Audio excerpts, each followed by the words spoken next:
Shalom, shalom, goeiemiddag. Dit is Ina van Vieren hier van Peer Pomegranate Ministries. Jy's ingeskakel op Heuning en Grenaat op Live FM 100.6 in die Kosh area en 98.1 in die Potchefstroom area. En natuurlijk kan jy heerlik luister op livefm.co.za. Heerlik om weer saam met julle die brood van die woord oop te breek, die soetheid daarvan te proe, en dan te leef vanuit hierdie skatte wat ons ontdek en vind en proe in die woord. Ons gaan vandag kyk na 2 stelle vroue en hoe het hulle verhouding met mekaar 'n verskil gemaak in die omgewing en in die mense om hulle en hoe hulle stories eintlik vandag nog ego deur al die eeue en hoe belangrik hierdie 2 verhoudings dan nou eintlik uitgebeeld word oor die invloed wat verhoudings kan hê op ons self, maar ook op die samelewing om ons. Kom ons raak eers stil. Abba, dankie dat U vir ons hierdie 2 stelle vrouens se lewens wys en vir ons net kom oplig en kom vertel hoe U hierdie 2 vrouens se verhoudings en hulle lewenslesse en hulle manier waarop hulle goed gedoen het, selfs hierdie eeue kan gebruik om vandag nog vir ons 'n boodskap te gee, vir ons te leer hoe dinge gedoen moet word. Ons loof U dat U dit vir ons kom wys. Ons loof U dat U ons waardig genoeg ag om hierdie lesse te leer, sodat ons dinge beter kan doen, of dalk anders kan doen. Ons loof U daarvoor. Amen. Nou ja, toe geliefdes, julle moet nader skuif, ons gaan lekker gesels oor hierdie 2 stelle vroue, wie se name genoem word in die woord. Ja, ons kry hierdie 2 kosbare vroue se name in Filippense 4. Syntyche en Euodia. As jy sopas ingeskakel het, ek is Ina van Vieren van Peer Pomegranate Ministry en jy luister na die program Heuning en Grenaat. Dis heerlik om saam met jou te kuier. Ons kyk na 2 pare vroue en ek noem dit pare want hulle name word saam genoem en dit wat hulle uitgeleef het 'n invloed gehad op die samelewing om hulle. So die eerste paartjie waarna ons gaan kyk, en ek noem dit nou paartjie omdat hulle name saam genoem word, is Euodia en Syntyche, en ons kry hulle geskiedenis in Filippense 4 vers 1. As jy nou sopas ingeskakel het, jy luister na Heuning en Grenaat, ek is Ina van Vieren, en jy is ingeskakel op Live FM 100.6 in die Kosh area, 98.1 in die Potchefstroom area en jy kan livestream op livefm.co.za. Heerlik om saam met jou vandag in die woord te gaan kyk na 4 vrouens se lewens. Filippense 4 vers 1. Paulus is aan die woord. Daarom my geliefde broers, na wie ek ook verlang, my blydskap en my kroon, staan so vas in die Here, geliefdes. En dan sê hy in die volgende sin, ek vermaan Euodia en ek vermaan Syntyche om eensgesind te wees in die Here. En ek vra jou ook opregte metgesel, wees hierdie vroue behulpsaam, wat saam met my gestry het in die evangelie, ook saam met Clemens en my ander mede-arbeiders, wie se name in die boek van die lewe is. En as ons nou aflei wat hier staan, is dit dat Euodia en Syntyche het saam met Paulus gewerk, hulle was arbeiders om die evangelie uit te dra. Die woorde, hulle het saam met my gestry, beteken nie hulle het teen my gestry nie, dit beteken hulle het saam met hom gewerk. Hulle het saam die grond bewerk vir die saad wat moes gesaai word. Maar hulle name is in die woord opgeteken vir heeltemal 'n ander rede, nie vir die feit dat hulle saam met Paulus gestry het nie. Die belangrike ding wat uitstaan is, Euodia en Syntyche wat altyd saamgewerk het skielik nie meer eensgesindheid nie. Hulle het iewerste 'n verskil opgetel, en dit is van so aard dat die nuus by Paulus uitgekom het, en Paulus vermaan hulle.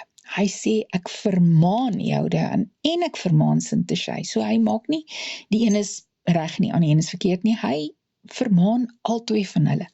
Maar hoor bietjie wat sê van die Engelse vertalings, en ek gaan nou spesifiek die Passion Translation gebruik, omdat hy dit so mooi uitbeeld. I plead with Euodia and Syntyche to settle their disagreement and be restored with one mind in our Lord. Hy gaan aan, for both women have diligently labored with me for the prize and helped me in spreading the revelation of the gospel. Hy sê, hulle het saamgewerk, maar nou pleit hy met hulle, om hulle disagreement te settle and to be restored with one mind. Geliefde, toe ek hierdie eerste keer hierdie twee vroue se storie lees, en ek besef dat die oneenigheid wat hulle saamgedra het, so 'n uitwerking gehad het, dat Paulus hulle vermaan in 'n brief wat tot vandag toe nog eintlik 'n klank dra in die koninkryk. Want ek en jy moet vir mekaar gaan vra, of vir onsself gaan vra, eintlik eerder, is ek 'n Euodia? Is ek 'n Syntyche? Wat vurig gestry het vir die koninkryk. En skielik het ons op verskillende paaie gegaan, dalk het ons verskillende openbarings gekry. Daar's verskillende leringe op die oomblik in die gelowiges, en hierdie ouens doen dit, en daai ouens doen dat, en skielik het ouens wat saamgeloop het, en saamgestry het, nie meer eensgesindheid nie. En die liggaam kry seer. Ek onthou altyd, dat een van Jesus se laaste woorde aan sy disippels, voordat hy na die kruis toe gegaan het, is, jy kan dit in Johannes 13 of 14 gaan lees, ek dink nou maar net daaraan, hieraan sal mense weet, dat julle my disippels is, as julle mekaar lief het. Hy praat nie hier met ongelowiges nie, hy praat hier met sy disippels. Met ander woorde, hy praat met jou en met my. Hy sê, hieraan gaan die mense weet dat julle my disippels is. Dis die currency, dis die teken, wat jy dit ook al wil noem, van disippelskap, is liefde vir ons medebroers. Maar geliefdes, ons wil mekaar oor die kop slaan, oor die verskille. Daar's soveel verskille in ons, in die liggaam. En ons kan mekaar partykeer haat daarvoor.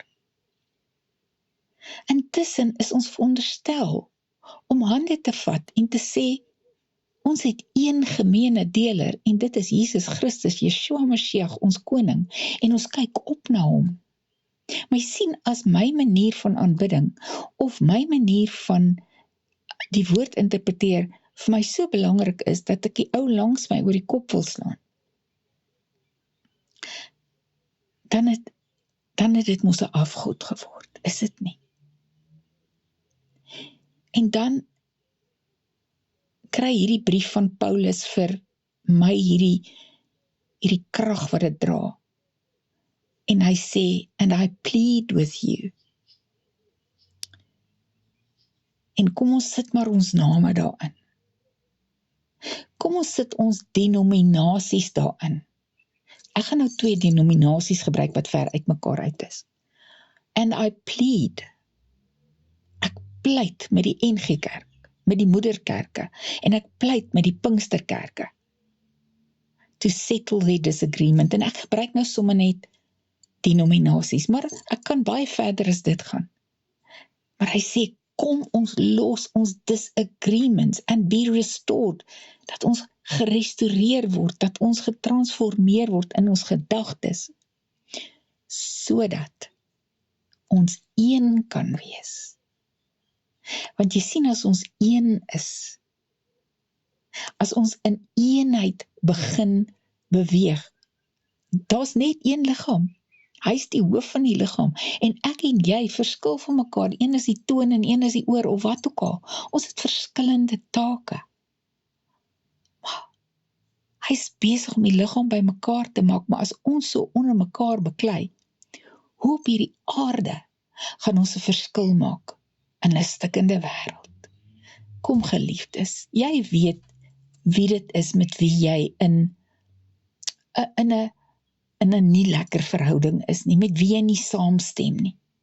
Kan ons maar besluit om dalk nie saam te stem oor sekere fynere puntjies nie, maar dat die liefde tussen ons sal seëvier.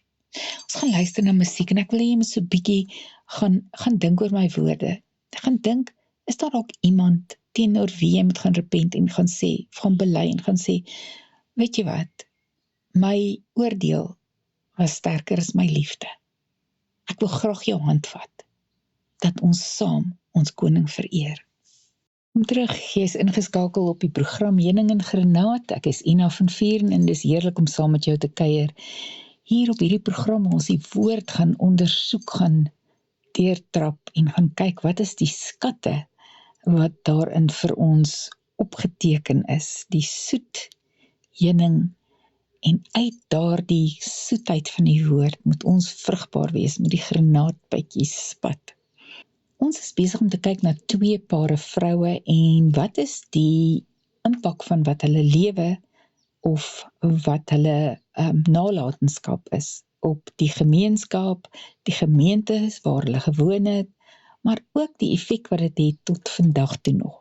So ons het in die eerste helfte gaan kyk in Filippense 4 na die lewe van Euodia en Syntyche.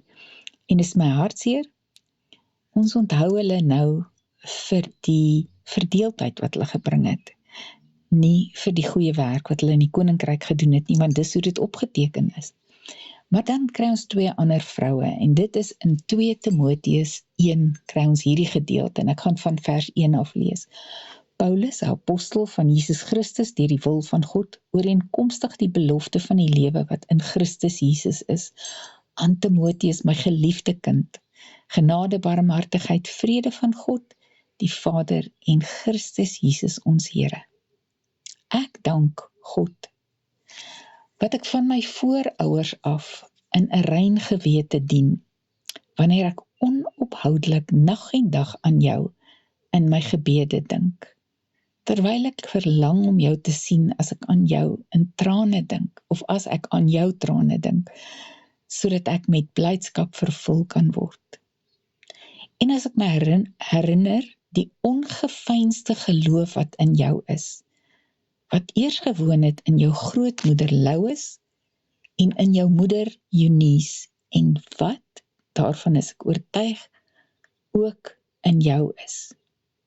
Om hierdie rede herinner ek jou daaraan, om die genadegawe van God aan te wakker, wat in jou is, deur die oplegging van my hande. Is hierdie nie die mooiste getuienis van 'n ouma en 'n mamma? En ek gaan weer eens net hierdie een stukkie vir jou lees uit die Passion Translation. I know, dis van vers 4 af, I know that you have wept for me, your spiritual father, and your tears are dear to me. I can't wait to see you again. I'm filled with joy as I think of your strong faith that was passed down through your family line. It began with your grandmother Lois, who passed it on to your dear mother Eunice, and it's clear that you too are following in the footsteps of their godly example. Wat 'n kosbare getuienis van 'n mamma en 'n ouma, wat in 'n jong Timoteus die waarheid belê het en konstant hierdie waarheid vasgelê het.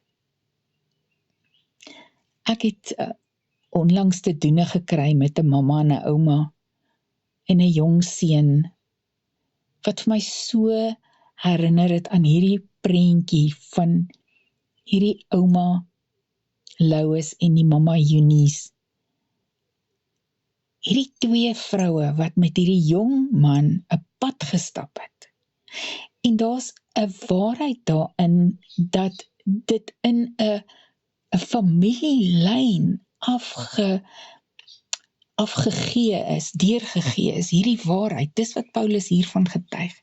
Hy sê, your strong faith that was passed down through your family line. Geliefdes, is dit nie net die kosbaarste woord nie?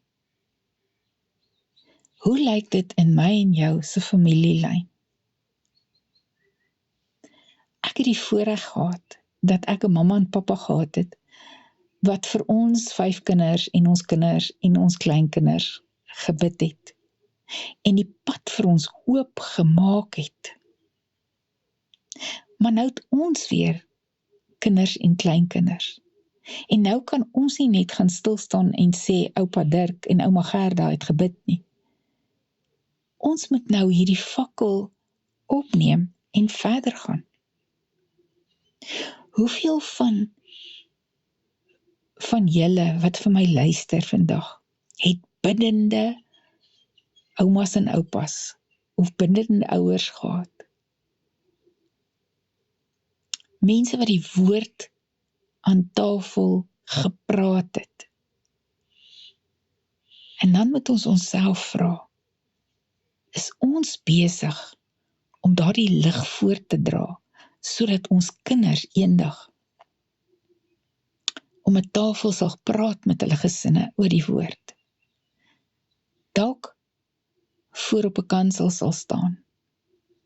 Dalk in 'n baie moeilike situasie sal inbeweeg met die waarheid van die woord en sal sê, so sê die Here.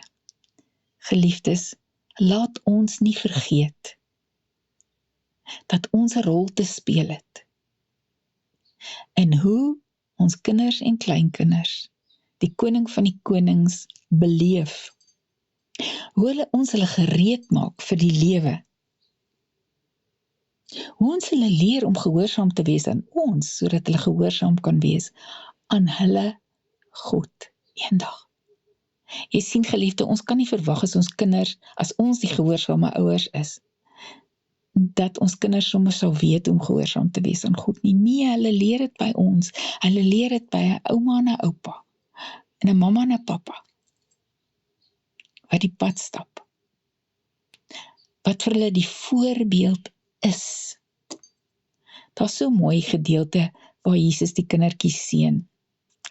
En dan raas die disippels en dan sê hy, nee, moenie die kindertjies verhinder nie.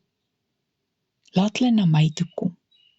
En ons verstaan van ons laat die kindertjies na hom toe kom. Ons vertel vir die kindertjies, jy moet jou hartjie vir Jesus gee, wat glad nie Bybels korrek is nie.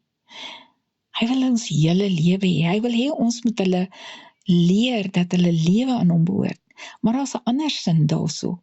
Moenie kindertjies verhinder om na my toe te kom nie. Hoe verhinder ek en jy kinders om by Jesus uit te kom? Wanneer ons een ding praat en 'n ander ding leef. Wanneer ons mooi kerkmense is, maar by die huis vergil en verskree ons mekaar en is daar nie eensgesindheid nie.